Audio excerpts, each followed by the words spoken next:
koko ajan filmaa. Katsotaan nyt, miltä se näyttää.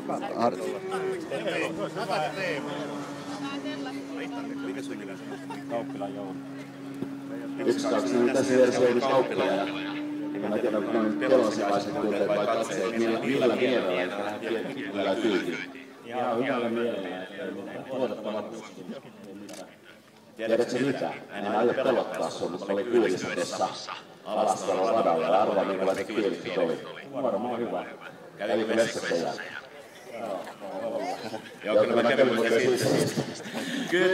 Kyyti oli kyllä todella mahtavaa ja kovaan tuolla mennään pyöräkulkeen, se on ihan sana varma, mutta se mitä meikäläistä ihmetystä oli todella toi jatkuvuusteho, eli on pyörä ajamatta toi jatkuvuus stoppaa ennen seinällekään. Jos pystyykö sitä Peppa siellä siilistä aika oikein. Joo, kuuluu vähän varaudusta, pitää yrittää. Pitää tosissaan yrittää. Sitten ne 2 kauheaa, kun siellä on ihan kelpoisia. Mitä te vielä yritetään? Joo. Eli se kilttivyys. Sitten mä tiedän sen, että Vesa ei halua ketään pelottaa, mutta se tulee keuli sun kanssa aika lailla.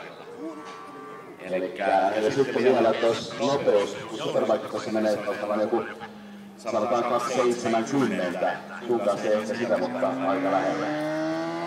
Oliko tarpeeksi syytä?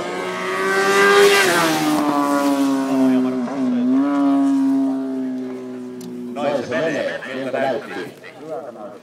No hyvältä näyttää, ei ole minun vibralauta puolella vieläkään ääniä.